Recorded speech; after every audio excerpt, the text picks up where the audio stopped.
All right, hi, and welcome everybody to exercise course number 3. Yeah, so exercise sheet number 3, so it's preferred exercise course. Here, the topic is, of course, the gradient descent. Yeah, so the topic which we had in the lecture the week before. And here we want to consider more or less, two main specific things. So the one is we discussed a bit about what good step size choices might be.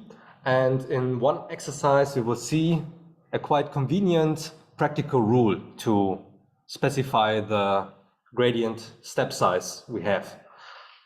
Another thing, so of course, we will always have this focus, to have also practical exercises, and this will be at the end where we will consider, let's say a machine learning application, a very simple one, but to get a warm up for the things we will get to at the end. But what you want to start with is actually something, at the end you are, of course, interested in what is going on in the exam, what can I expect in the exam for exercises. And this first exercise here, this is something which would fit perfectly into an exam. Yeah? So you have to think for, I don't know, a couple of minutes, and then in the best case, of course, you have the solution, or you all have the solutions. You all get A grades, of course. And this is a short exercise. So the solution is quite short, and this is why I wanted to also include it here. So this first exercise here is about the scenario, or we want to think about scenarios where we have a fail of the gradient descent when the step size is chosen quite badly.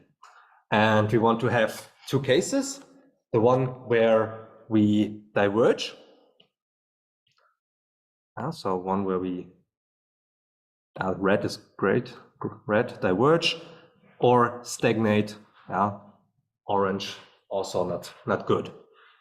And we want to think of this scenario for a very simple quadratic function. So we're just looking at the quadratic function.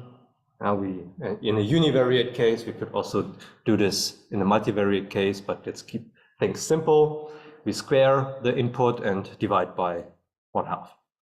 All right, so how can we, from a systematic point of view, look at this question, When do we diverge? When do we stagnate? Well, what we simply do is we consider the iteration process of the gradient descent, which we have here. So the next iteration is given by the previous iteration minus gamma times the gradient, or first derivative. What is the first derivative? Well, of this function, it's quite obviously theta. So f of the derivative of f is theta itself. This is why we divide here by 1/2, by the way. And well, so this is theta plus 1 minus gamma t, evaluated f of theta t. This is the gradient descent update. We plug in the gradient and then play around with this result. What can we do? We can apply the law of distributivity, and we get here 1 minus gamma t times the current iteration. And this gives us a lot of insights already, because, of course, when we start with theta 0, our first iteration is a 0, we will get nowhere, of course. So this would be, in fact, also one scenario where stagnation happens. So if theta 0, then we already have the case that we stagnate, we will get nowhere from that point on. But the exercise here is about choosing the step size in a bad way. So assume we did not choose 0, which is also, of course, if we choose the 0, it's good that we stagnate. Yeah? So this is perhaps worth noting because the minimum of this function is in 0, of course. Yeah? So therefore, stagnation is in such a case not a bad idea, yeah? If you already start with the minimum. But let's assume we don't start with the minimum. Yeah? So we start at some point which is not 0, yeah? Somewhere else, and let's see what can go wrong if we choose the step size in a bad manner. Well, if we have the case that the step size is such that 1 minus gamma t is always greater 1, well, what do we get? We get here always a factor. Yeah, so this thing here will be always greater 1.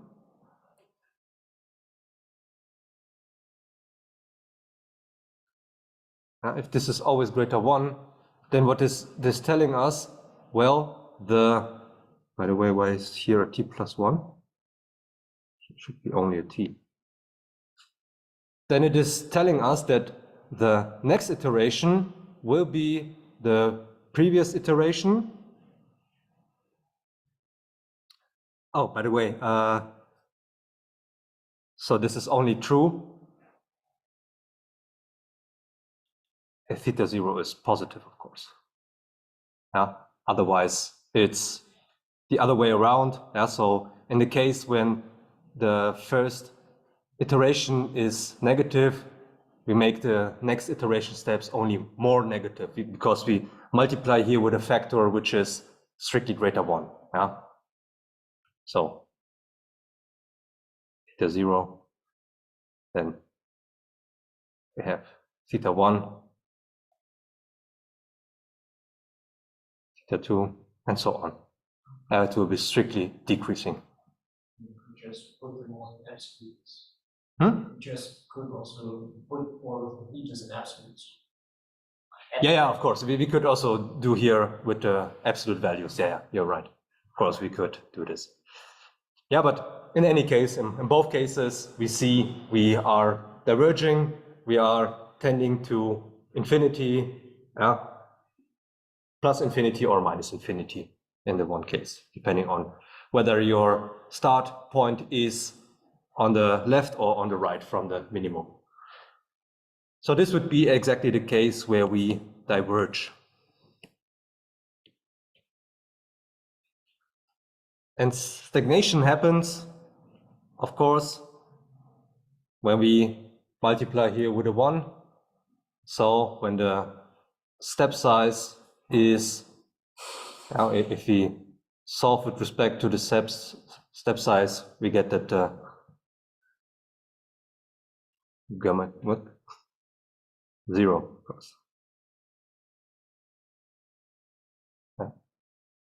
So if 1 minus gamma t is equal 1, then gamma t must be 0, and this will be the case where we are stagnating, where nothing is happening, and where we always keep the same iteration.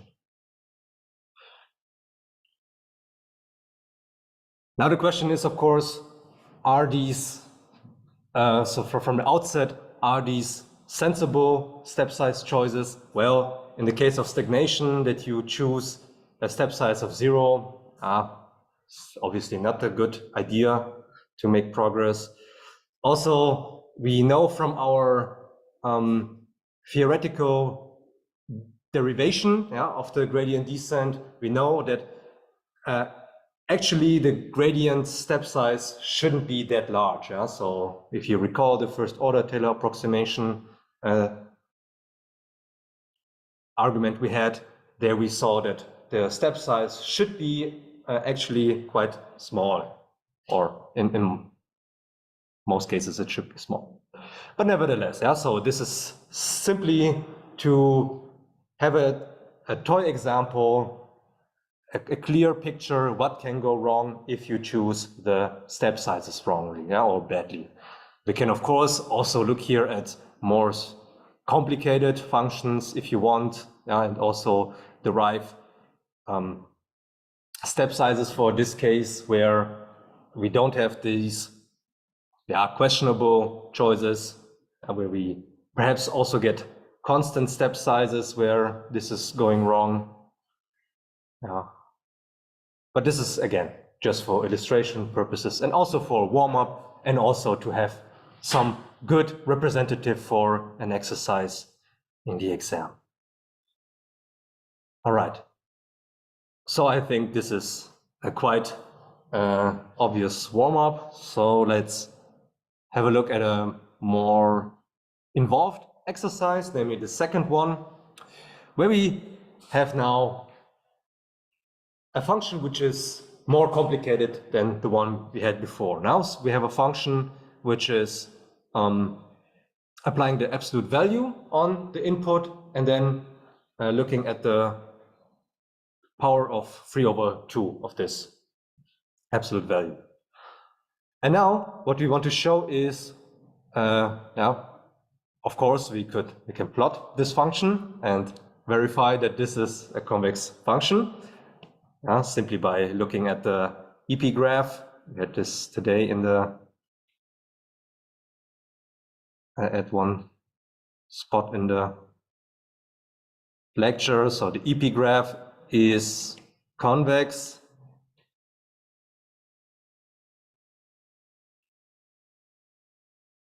So it's a convex function, but well, this is just a more or less heuristic.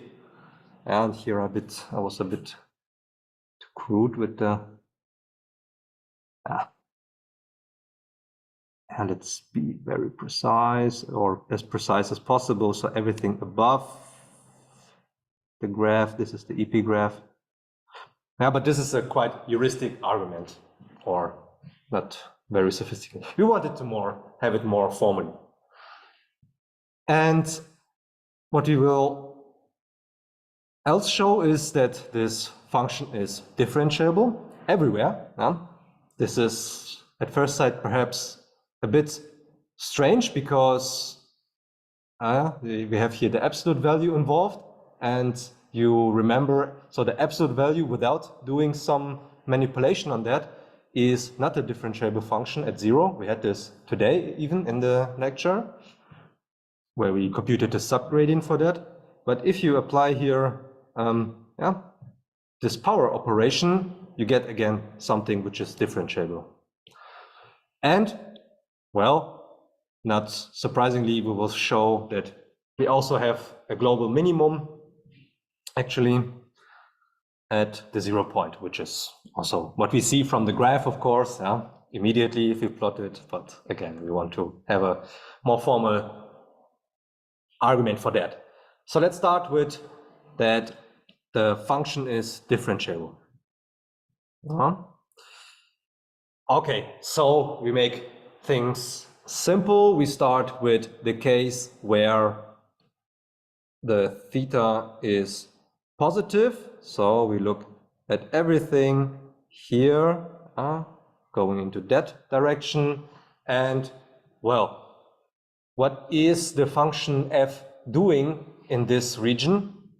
Well, we can forget about the absolute value because plugging in something positive, applying the absolute value on that is still the same value you had before. So in this case, you have that this function f of theta, perhaps a different color to, so it will be very colorful, I guess. And this is the function value here. It's simply forgetting about the absolute value, which you can do. And well, this is a polynomial, so of course with a power which is not necessarily integer, but a ratio, but this is still something which is infinitely often differentiable. And we can also compute the derivative, which we will do later on. Yeah? So for now, not so interesting. We will do this in the next step.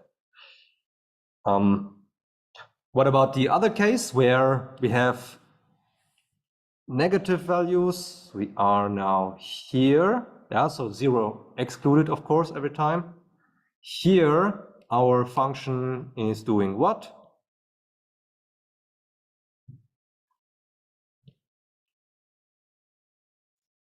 Our function here now is indeed incorporating the absolute value in the sense that now we have a negative value. If we plug in and then compute the absolute value, what we are essentially doing is we are multiplying the value with a -1. Yeah, so we flip the sign in this case. So we can also express the function f of theta in this scenario as minus theta and then power of 3/2. But again, this is a differentiable function. Yeah, so we have now only a minus in front of the function we had before. Nothing spectacular. And now comes the crucial part. Yeah, so the very interesting part. Yeah, we take gold here for the 0. This is, of course, where we are not sure whether differentiable is valid or not. But we recall what differentiable means. So here, gradient, yeah, so gradient boils down to the derivative in the univariate case. And now let's recall what was exactly the definition of a derivative. Well, it's looking at the function value offset by some h, which is tending to 0. And the difference of the function value of interest, here it is the 0 value, and then dividing by the offset value. Typically used, typically the notation h is used in this case. So we are looking at the more or less limit behavior if you do a linear approximation more or less here. All right, then let's plug in what the values are. This thing here is a 0, yeah, so the function f is here above, plugging in a 0, applying a power to that is still a 0. f0 plus h, this is nothing else than h. This is, well, simply writing down, oops, this should be perhaps outside, but not so important. Also, so this should be definitely outside the absolute value. Sorry for that. The orange box could be around the line. Oh yeah, you're right. This should be also outside, right? There. Sorry. Should also be absolute variances in the all blocks, right? The brown And the orange, no. So we are now here in the case where it's negative. Yes. And then we simply switch the sign, and then we apply the power. Yes, but you need to do the absolute to the actual concrete variables and plus. There's an absolute value to nullify negative sign. If you take that power of 1.5, you could split it into the actual theta times square root theta. Yeah. But if you have a negative sign in the square root, This is why. That's why you need the absolute. No, but again, so we are now here looking at theta's strictly negative. So if we first multiply with -1, the theta is then strictly positive, and then everything is fine. This is why the 3 to the power of half should be outside the bracket. This is why, and then everything is fine. Okay. Yeah.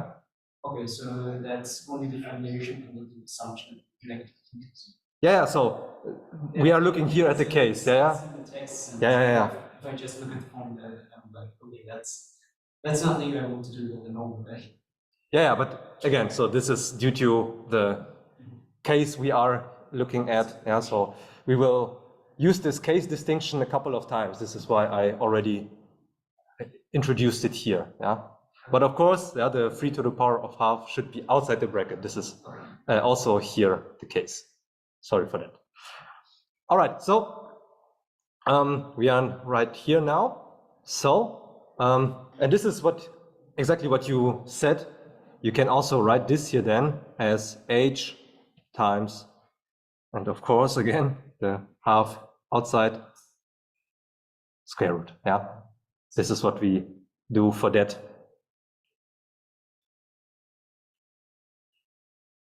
For this guy here. And we get then, of course, this equality.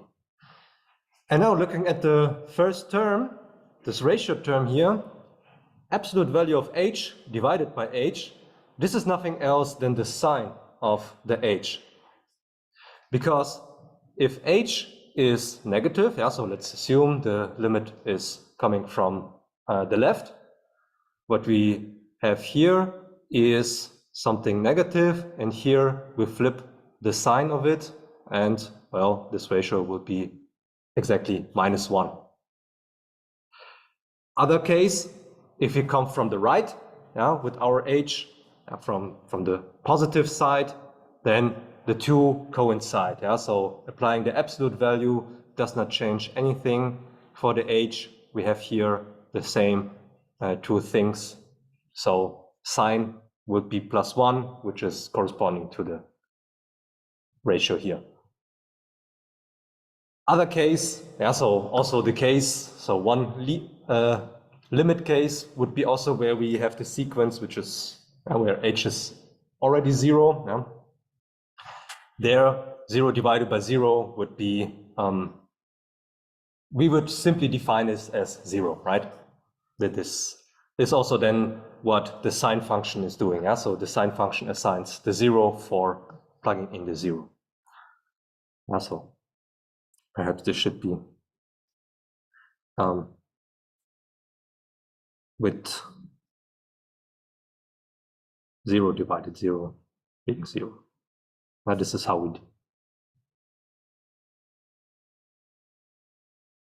we specify this case. All right. And then, well, what we end up with, limes h tending to 0, sine of this h times, and now finally at the right side, first applying absolute value, then square root. And well, this thing here is tending to 0. Yeah? If you consider the limes of h against 0, this here is tending to 0, the sine is also tending to 0. Well, the entire thing is 0. So, long story short, the derivative of the function f at the point 0 is 0. Yeah, this is at first sight perhaps a bit surprising. Now it's a bit overloaded here with the colors, but if you would look at the picture of or the plot, you would see that there is actually no kink, yeah, because of course otherwise it would be non-differentiable at that point. It's a bit more flat in this region, yeah, so that you really have a really flat behavior around the 0, and this is why also the derivative at that point, yes, so the slope would be 0, as we just have verified here. I guess key is that h can be both positive and negative, that the both types are converging to the same. H here is not just a positive. No, it's going. Positive. Yeah, exactly. Exactly. So this limit here is not, so it's including both cases where you go from negative or from positive, or you can also alternate between the two. Yeah? So this is also valid.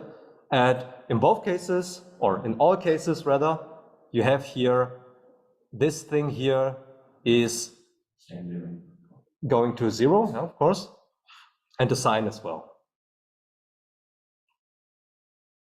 All right, then let's have a look at convexity. And now, again, I see already the problem here. Yeah, so copy-paste problem, of course. Let's start with the case where we are only looking at positive values of the theta. Yeah, so here we are again, yeah, on this side, and the function is this blue thing here. All right, we argued above that this is differentiable, and now we finally compute the derivative, or the gradient, if you want. First derivative, perhaps more appropriately. And well, what is the first derivative? So don't be confused. Yeah? So if you have a function x mapping x to the power of y, and y is something, yeah, that doesn't need to be an integer. Yeah, the derivative of this value of this function, let's call this function g. Now the derivative of g is still y times x, y minus 1. Yeah, so this is also true for cases where you don't have necessarily an integer for the y. So this is also true for y in R, a real valued number. And well, we have here exactly a case where we don't have an integer, a ratio of, or rational number 1.5, and we still can apply this rule here.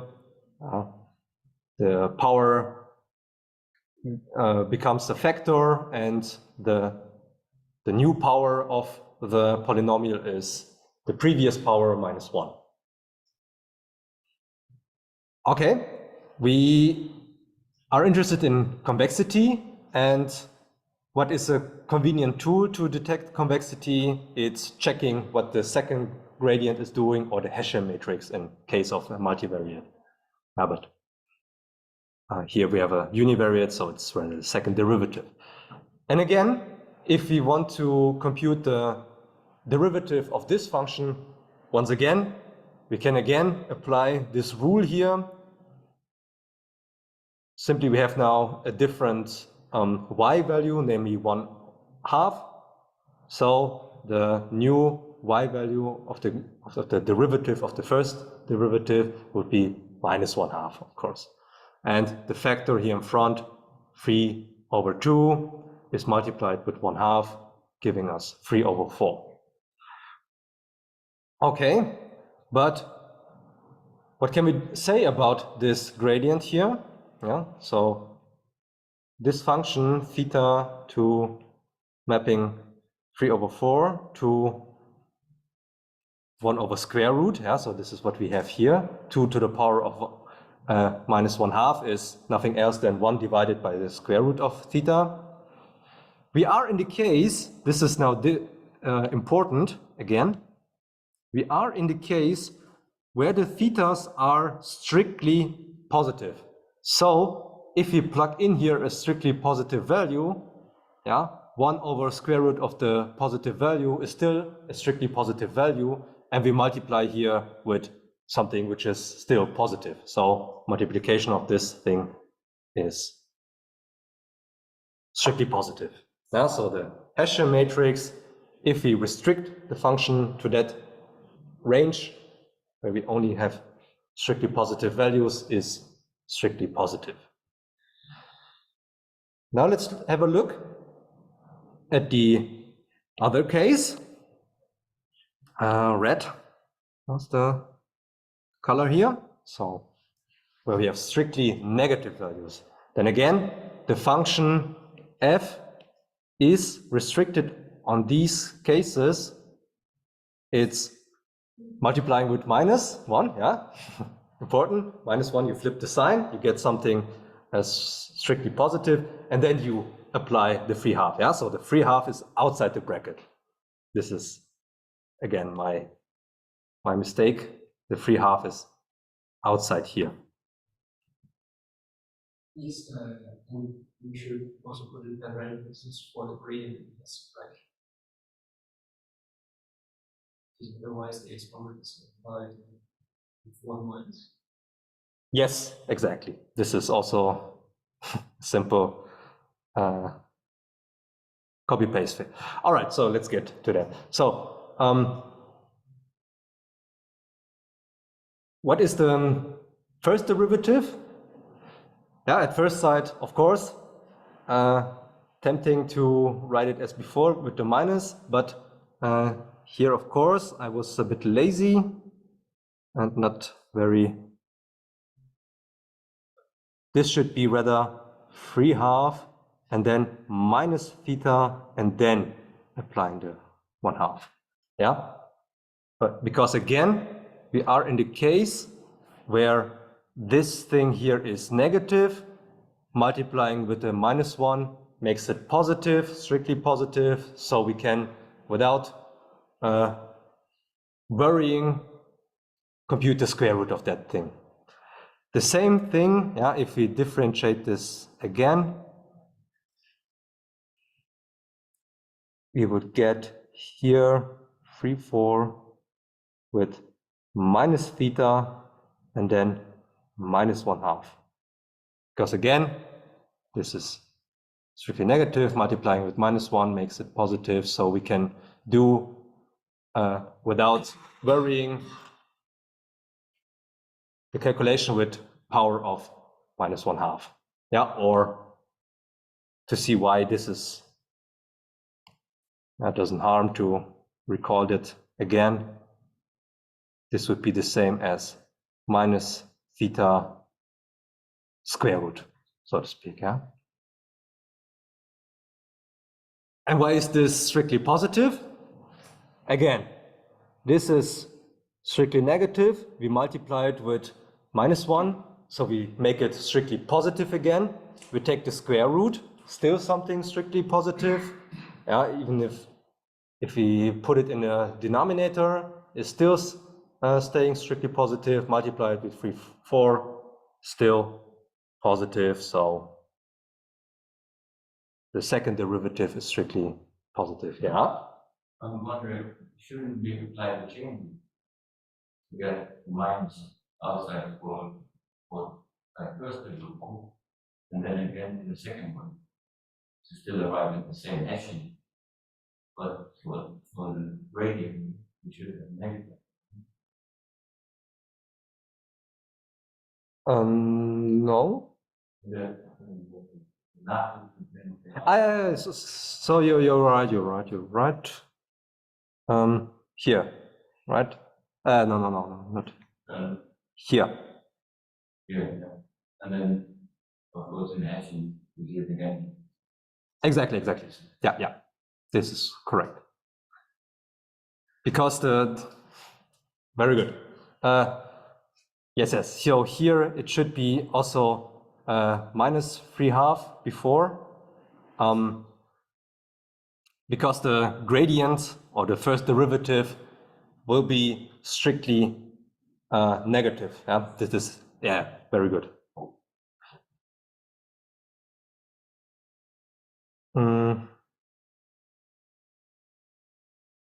Yeah, of course. And this is why I had the minus here. Yeah.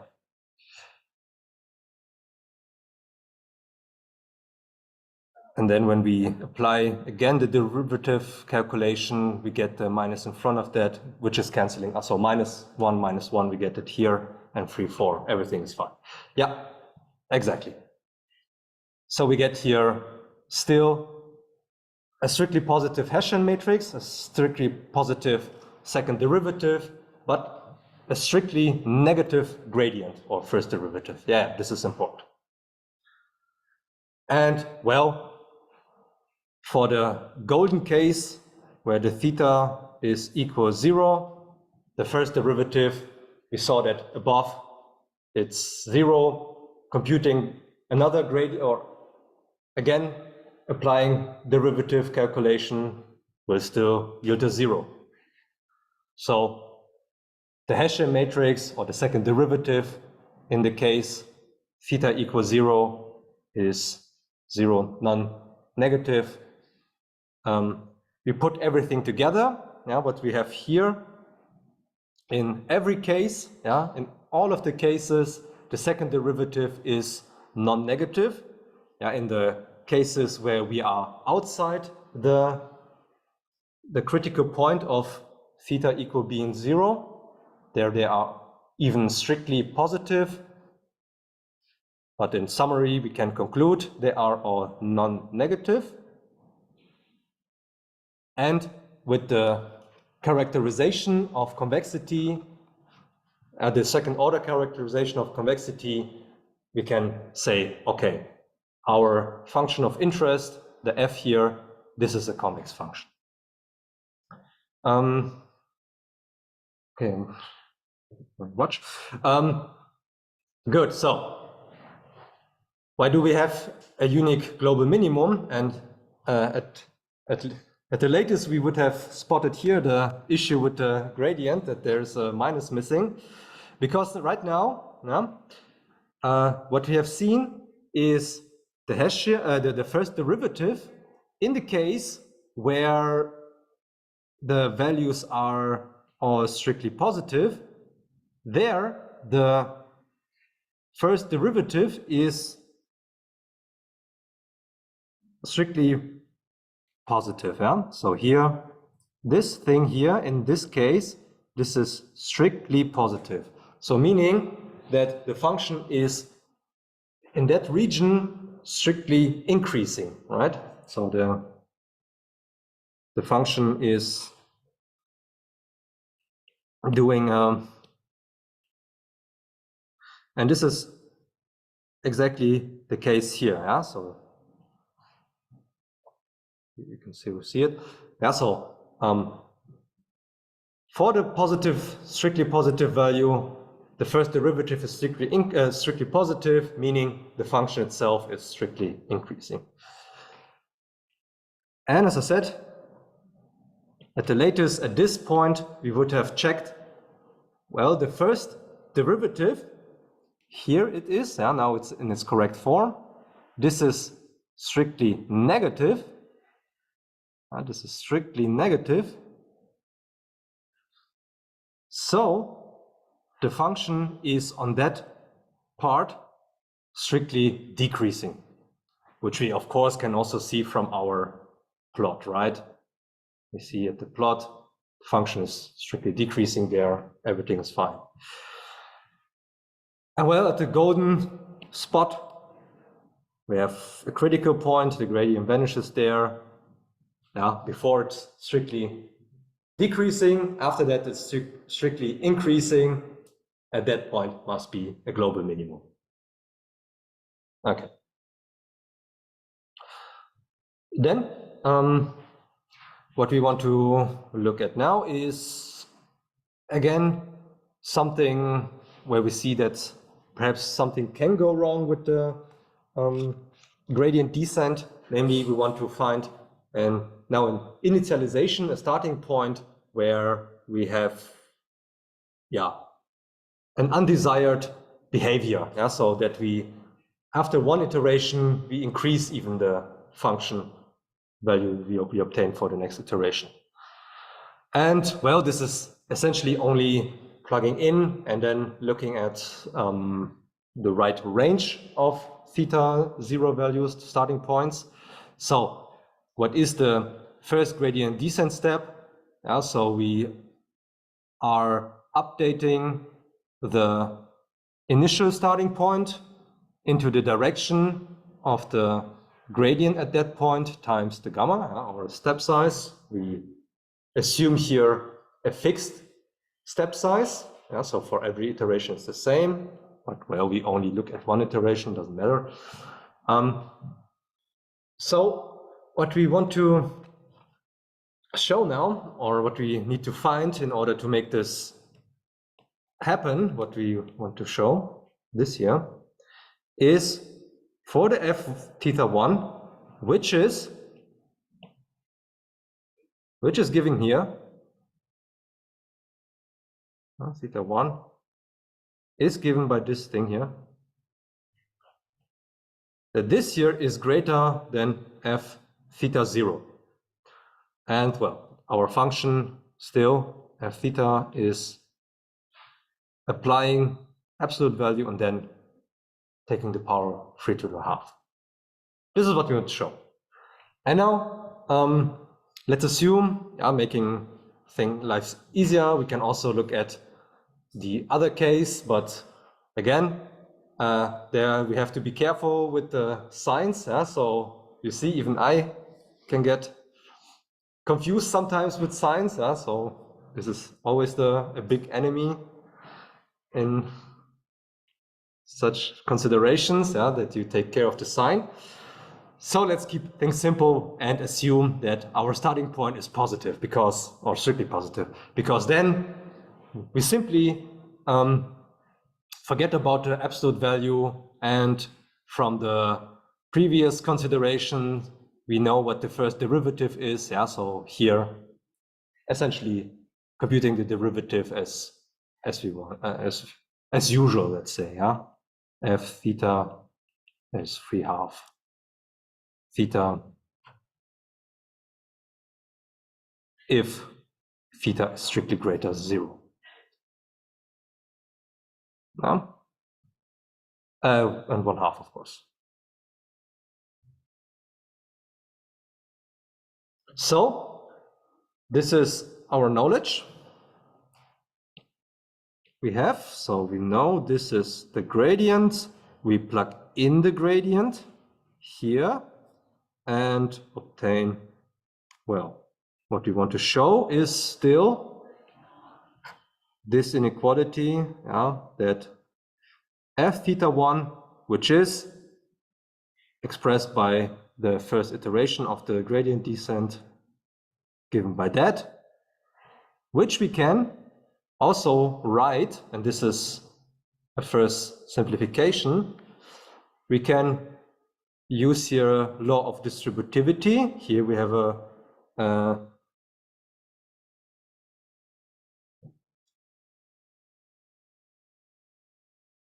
exactly. So here we have a theta 0. Here we have also a theta 0, but with a square root, of course. But nevertheless, we can write it then in front of the absolute value. Don't forget the power here. This is where the power is coming into play. But then what we get is here still a theta 0, but now with the power of -1/2, because from here we need also the 1/2 part to extract it completely from that, right? Okay, and now the question is, does this make life easier for showing the strict inequality we want to have here? And yes, because now we have this here on the left-hand side for our value of f theta 1. And f theta 0 is still nothing else than theta 0, absolute value, and then applying 3 to the power of, applying the power of 3/2. But here, on both sides, we see they cancel out. So we only need to care about which regions,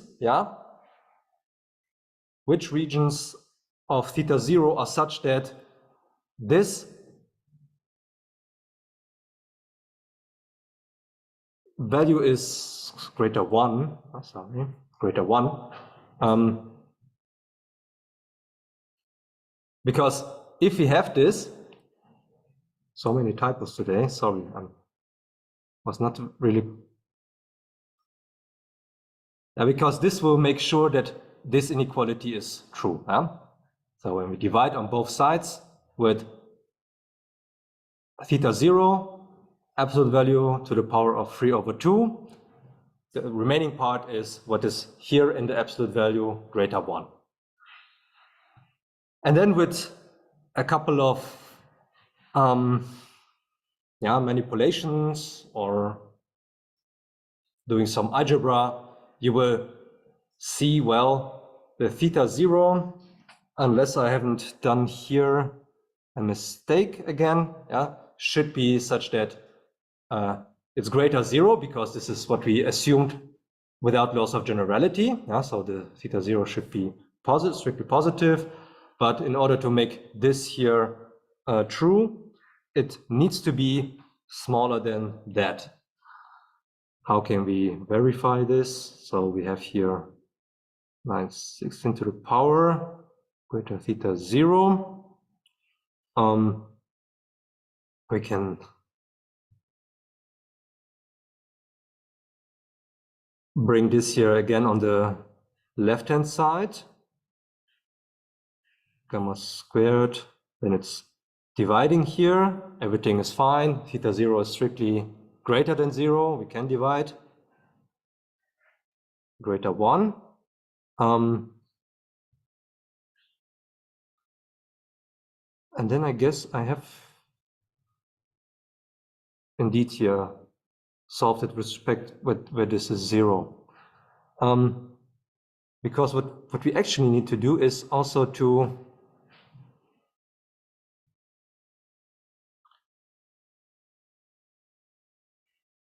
include here -1, and then look at the case where this is strictly greater +1.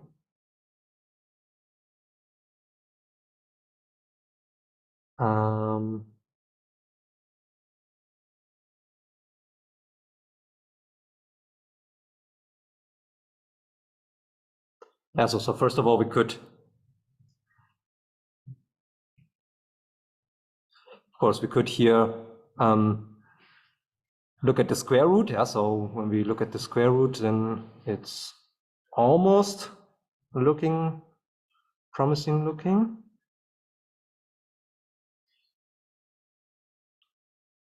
If this is greater 1. But then we still have to add the 1. So I guess we have to, this is not a valid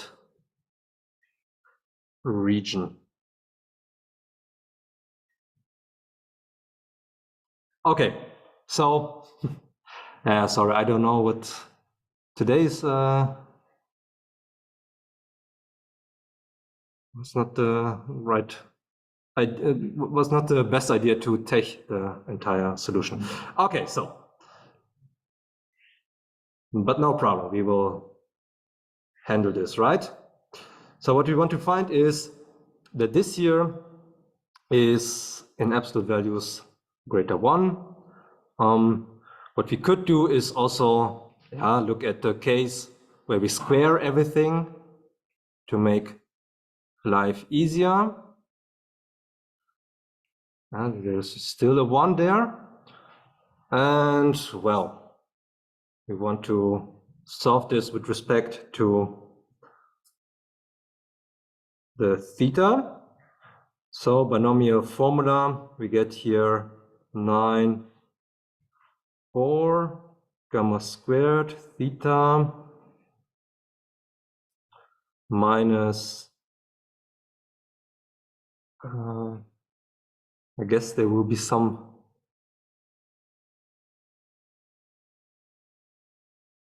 substitution needed. Well, theta plus 1 greater 1. The ones here are cancelling out. Here the 2's are cancelling out. And now, well, let's substitute. Let's do the following substitution. Z is 1 over theta square root. Then we can write this here as n over 4 gamma squared z squared minus 3 times gamma z strictly greater 0. And now we have here a second order polynomial in Z, which we can, for which we can find the roots. Roots of this polynomial.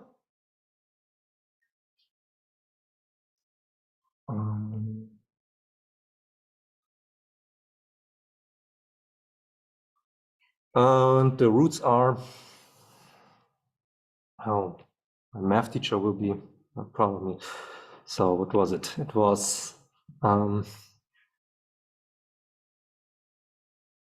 You can put up the seeds to the front.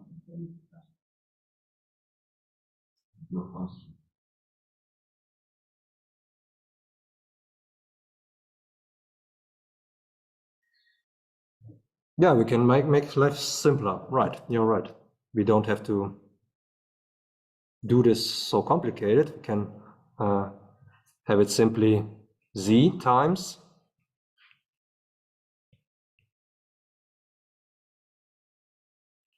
and then divide here. There must be a residual Z. Yeah.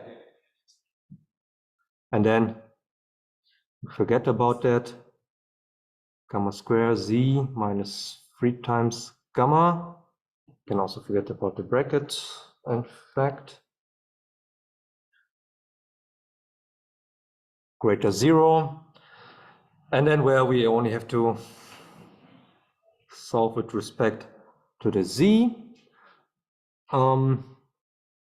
So Z should be larger than 3 gamma divided by gamma square 4 times 9, which is 4 gamma 3. Let's do the substitution back.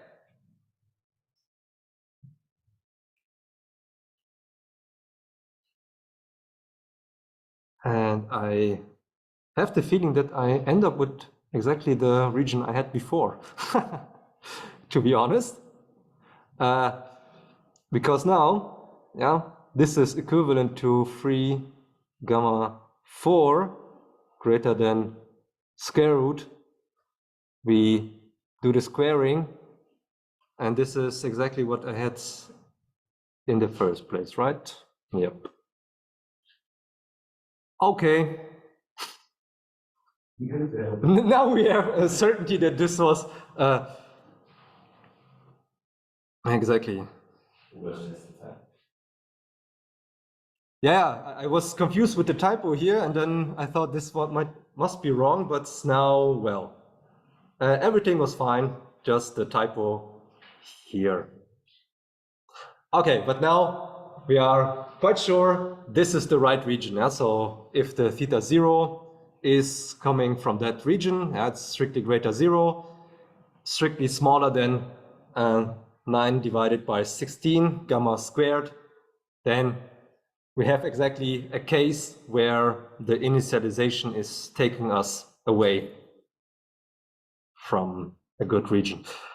By the way, so if we look at this region, yeah, so from a meta perspective, so intuitively, if you have a theta 0, which is close to the minimum, then intuitively you should also move, or you should improve already, right? So look at the function here. If you look, if you are in a region close by to the 0, taking a gradient step should actually even improve your situation. But now we have found here starting values, yeah? This might be also starting values which are very close to 0, in fact, and you still would make the next iteration value worse. Yeah? This is quite interesting here. So you see, with the gradient descent, yeah, still you can at least have situation where things are becoming problematic. Yeah, so the initialization, of course, this matters. Yeah, was I said that from time to time, but here now we have, for instance, an example where this is critical. We could also play the game along and ask whether what is happening now in the next iteration, whether we would now improve. Yeah, so it depends on the gamma, of course, whether we will improve or not. So in the best case, we will improve. We have here a convex function, which is also Lipschitz continuous. Yeah, so at the end, we will converge if the gamma is decreasing, but for a constant one, we will at least get close by to the optimal value. All right, so we still have a bit on the agenda. I was taking now astray from these typos everywhere. Sorry. Because now we also have a third part in this exercise, namely we wanted to have a closer look at the definition of alpha strongly convex and beta smoothness. And you remember perhaps vaguely what the definitions were?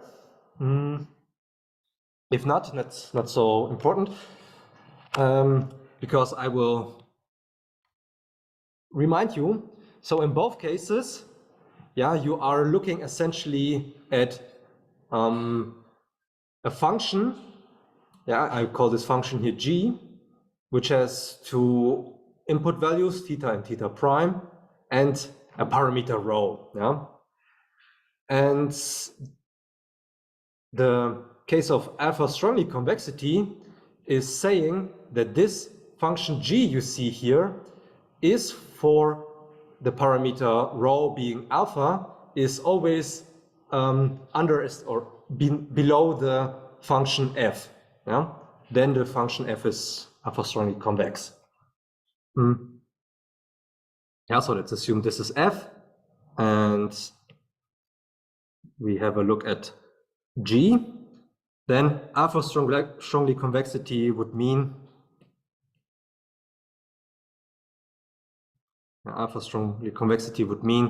that this function g, yeah, for every theta, what we draw being alpha is an underestimation of that.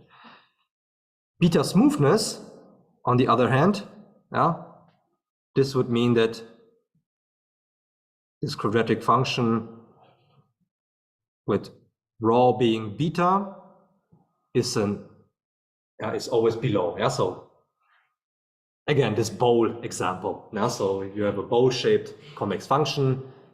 So alpha strongly convexity means you can put another bowl-shaped function underneath it. The corners don't touch. Beta smoothness is you can put it into your bowl function. Okay, then this function g, which plays a crucial role, for this we can compute exactly how it looks like. Again, we will do our case distinction, whether the input theta, yeah, so here the theta is in fact the relevant value, whether this is strictly positive or not. Why? Because if you look at the function g, then the function f is coming into play, and we evaluate the function value f every time with the theta part of the function g. And well, I guess there will be exactly again the issues from above. So for the positive case, strictly positive case, this looks fine. I don't have any worries. Here I am a bit worried because here there should be brackets like that. And here we should have here minus, like that. Right? Yeah. And then, of course, the next line, yeah, so for the cases strictly positive and equal 0, again, there shouldn't be an issue. But here, let's see, minus theta 3/2 is subtracted 3/2 minus theta 1/2 theta prime minus theta.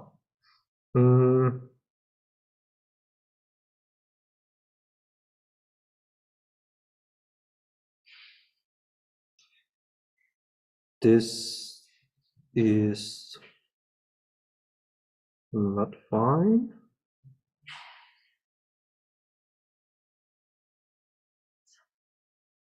This is not fine.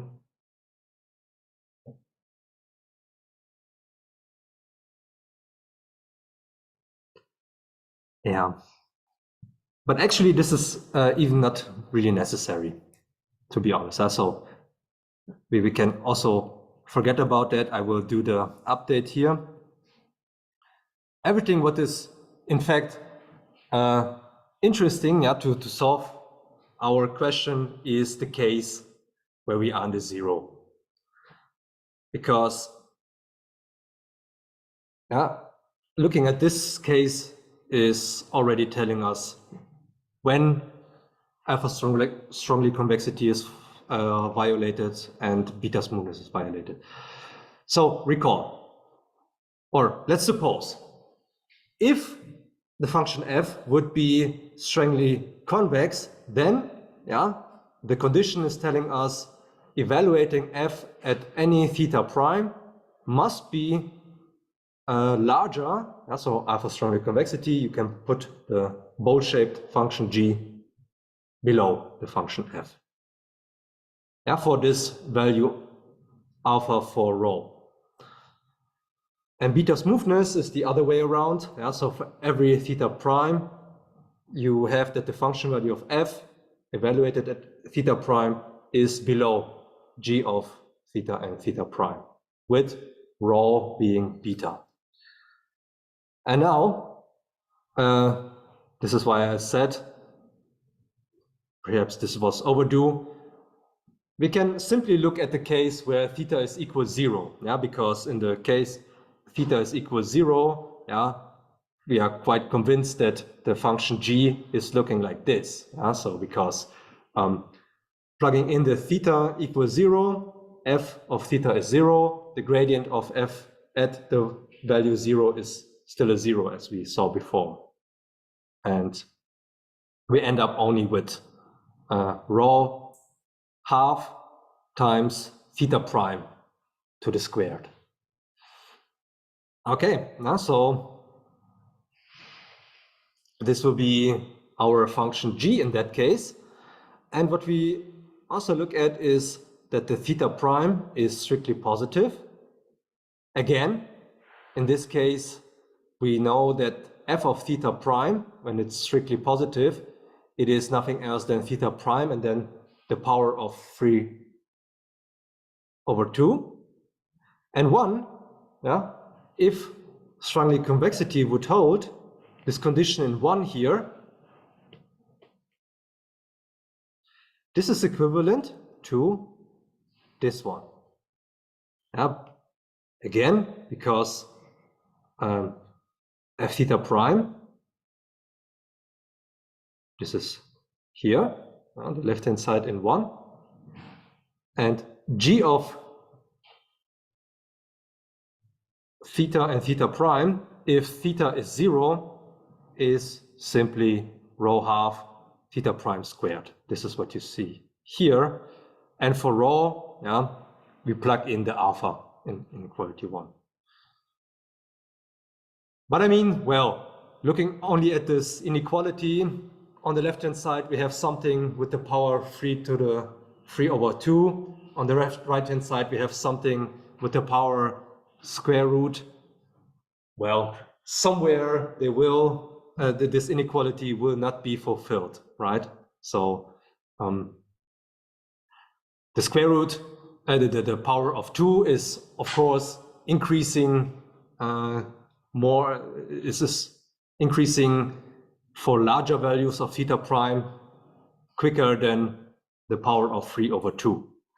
And well, to make this rigorously, now I hope this is without a typo, this should be equivalent to, bringing alpha half, so dividing on both sides with alpha half, dividing on both sides with theta prime with the power of 3 over 2, squaring on both sides gives this inequality. Right? Good. Now, we see inequality 1 must be, if f is alpha strongly convex, equivalent to that the theta prime is below this value here. And well, the alpha strongly convexity property must hold for every theta prime. Yeah? So also for those which are larger than that. So in case we have a theta prime which is larger than that, then the condition is not fulfilled, the conditional one. And this is what I intuitively said. The square root function, it's not square root, the squaring function, where we have power of 2, is increasing more than the power of 3, 2. And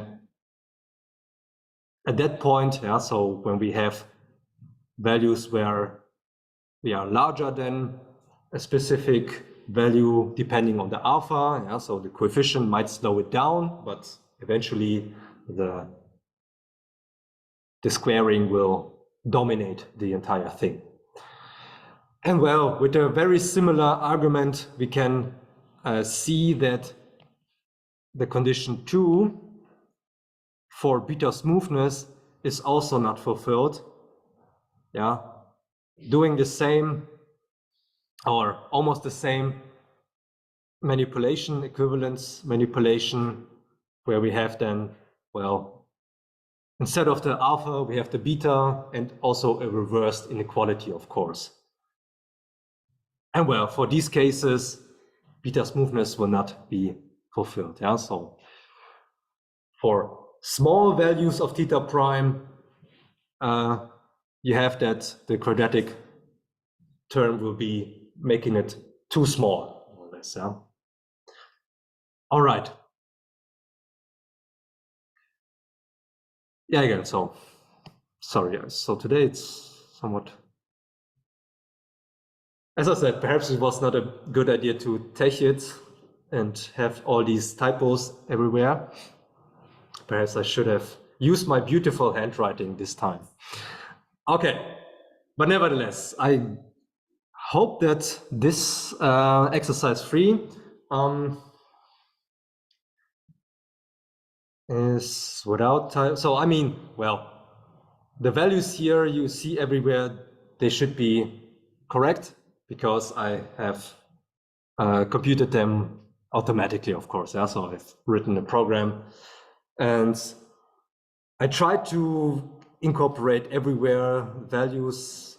So if you spot anything which is not fitting your calculations, please let me know. I wanted first to have a closer look at this rule here. So we had a quite deep discussion on the choice of the step sizes. So in theory, we can derive optimal choices of the step sizes for the gradient descent. But only if we know whether our function is Lipschitz, whether it's smooth or strongly convex, etc. So there we can derive the optimal choice. If not, we only have perhaps some guideline regarding the magnitude of the step size, whether it should decrease as a square root of the iteration number or with the iteration number itself. And the practical convenient way, yeah, to have it more automatically, yeah, the choice of the step size, is the Armijo rule here. And again, it's using our good old friend Taylor approximation. Essentially also the same Taylor approximation we use today for the conditional gradient descent, and also for having a motivating starting point for the gradient descent. Yeah, what we essentially compare is here on the left-hand side the new iteration with previous iteration minus some term, yeah, which is depending on the gradient. So to have you to give you a short intuition why this is a good idea, let's have the following picture. Let's say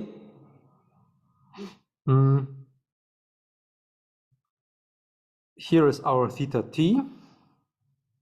Our function looks like, I don't know, this.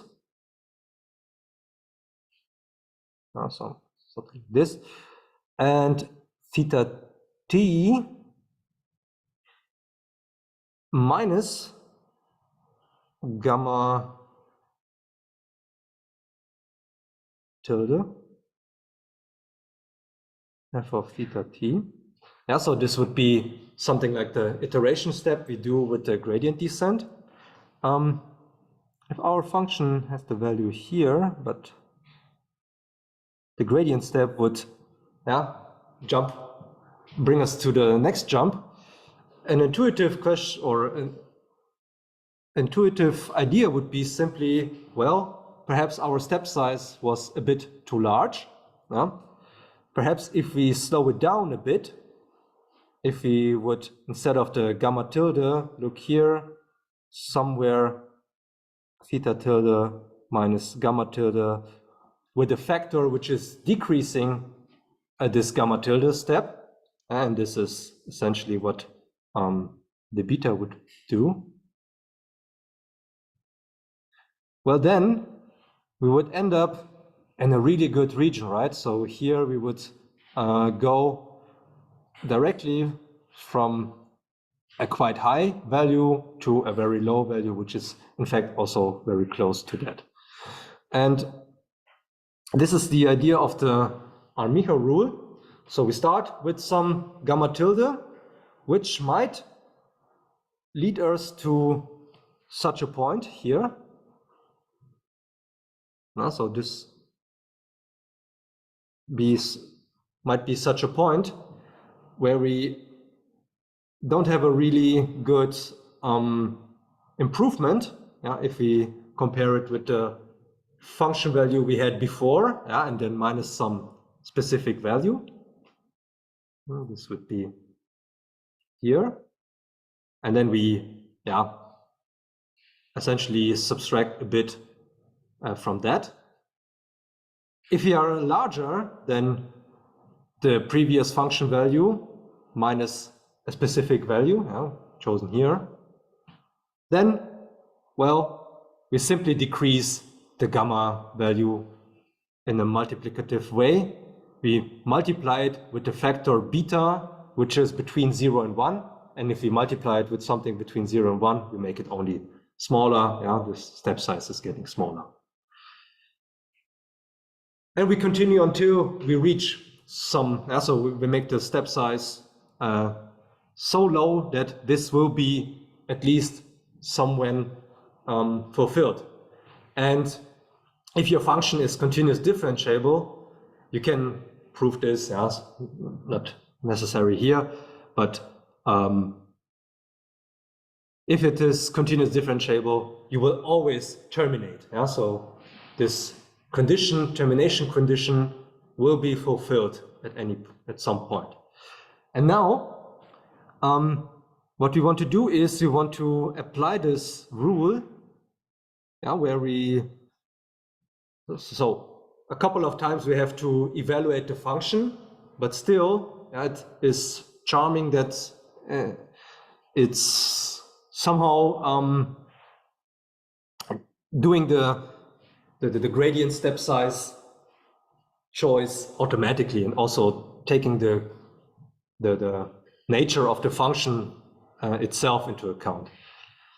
So you can also, this is the last side remark on the Armijo rule, and then we go to the computation.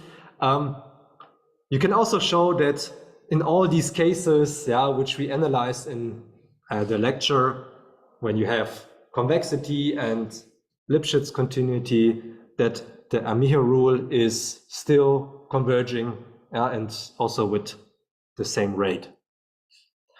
Okay, then let's have a look here. So we want to compare it. This calculation here for the function f of theta, which is given here. This is the example function we also had in the lecture. There is the plot of the function, and we want to compare choice of the choice of the gradient step size with Armijo rule with the one we had in the lecture. So where we had the fixed step size of 1/4, and we start with 10. This is the calculation of this variant, so where we have fixed step size, no Armijo rule involved, we get these iterates here. This is also the same we had in the lecture. You can verify that. This is what you get. So from a illustration, we see nothing. Where is it? Sorry, the OneNote is striking. Now, again, if I zoom in to this, okay. So we start with 10. 10 is not even somewhere here on the right. Theta 1, the next iteration will be here around 6 somewhere. 6. We go step into the negative gradient direction to the left. We end up somewhere near 2, and then we will slowly converge to somewhere near the actual minimum. With Armijo's rule, well, in the first 3 iterations, not really much is happening, because in every case we will have, so the first iteration will be such that we simply use as the step size the 0.5. And so I don't want to, so you can check it afterwards. I just want to compare it qualitatively. So if we use Armijo's rule and start with the gamma tilde, which is perhaps quite large, we can do a lot of progress, in fact. And this is also what we see. So after the first iteration, now we have a gamma tilde, so a step size of 0.5.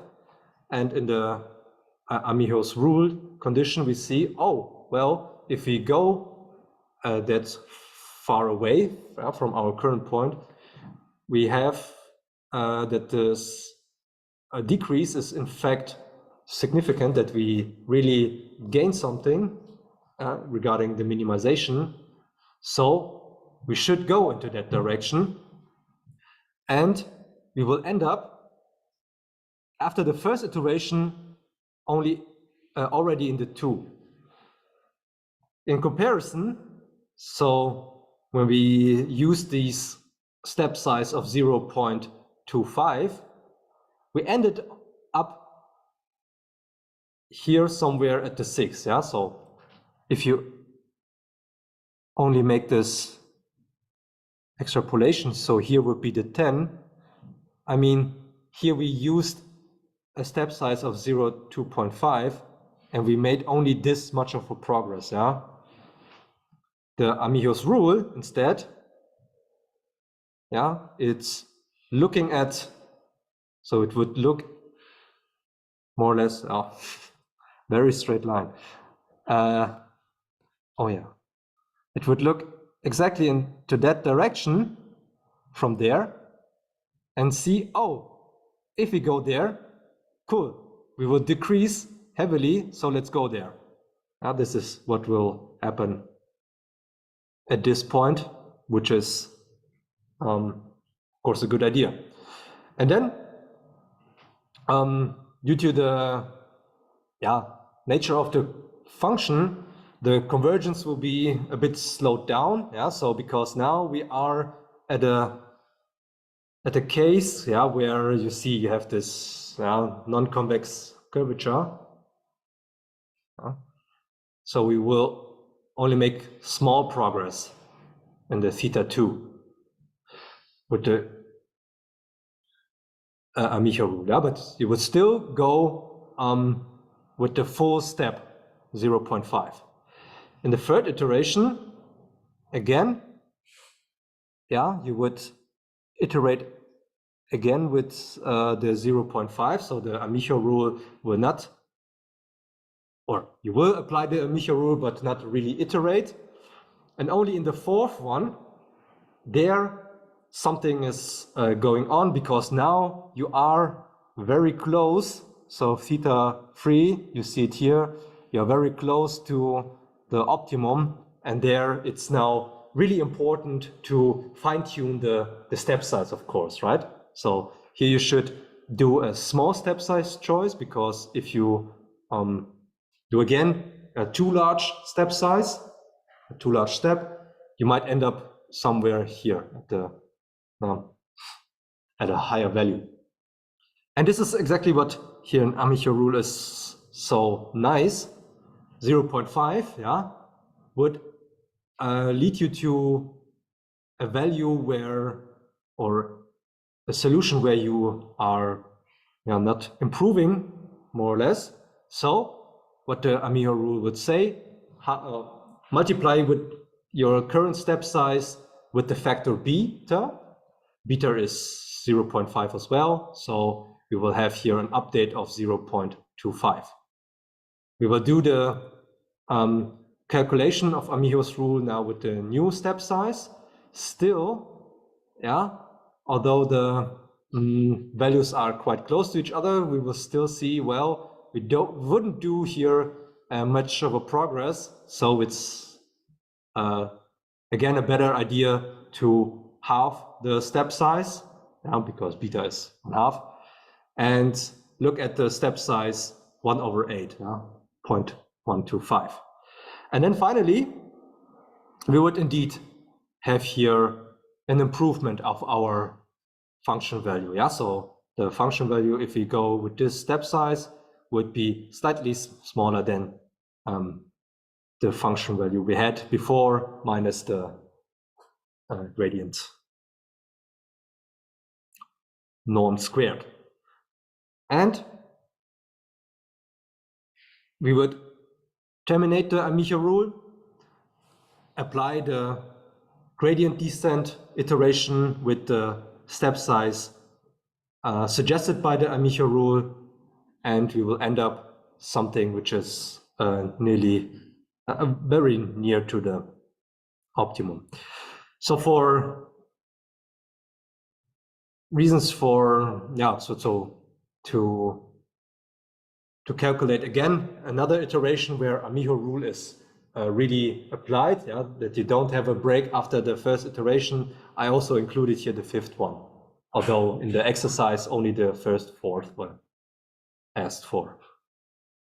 And you again see that you are even getting closer to the minimum. So here the fifth one is already very close to the minimum.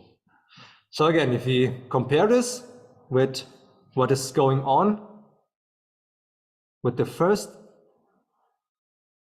iteration, we see we can gain much, first of all, in the first phases, because if you use Amicho's rule, you would simply use larger step sizes, that you do a lot of progress in the first steps.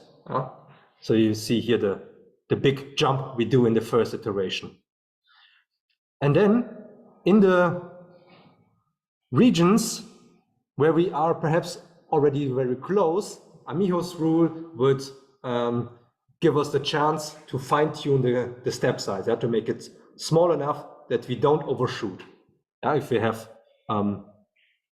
if we were perhaps lucky with our theoretical choice, it might be the case that we are also landing here somewhere in the region, near the optimum, but the theoretical optimal choice might also lead to the case that we are going up this left hill, so to speak, But Amigo's rule will more or less,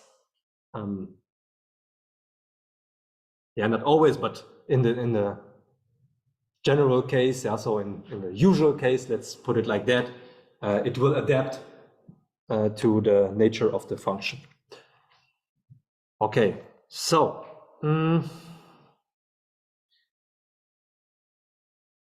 5 minutes left on the clock. I have the feeling I won't manage to discuss the practical part in these 5 minutes. Well, then no problem. I will upload the Python notebooks solution. You will have a look at that, hopefully, next time. And then on the next exercise sheet, we will have an exercise which is also a practical exercise, which is also related to that one. So we can discuss them both all at once. This is, I guess, a good compromise. So I never, ever, I will discuss this in 5 minutes. You know me, I'm always talking too much, I guess. All right, so sorry again for the typos here. I will take care of them and then upload the solution again. But this is again what I mentioned in the previous week, I guess, or the week before. If I touch it, something like this might happen because I'm in a hurry. I touch it, and But I guess it's also a cool thing that we then have to check jointly as a team where something is going wrong. Perhaps this is also an incentive to still do the LaTeX version. All right. Good. So then I would say this is it for today. Thank you for being so careful, so not to trust me too much. And I will stop the recording here because otherwise the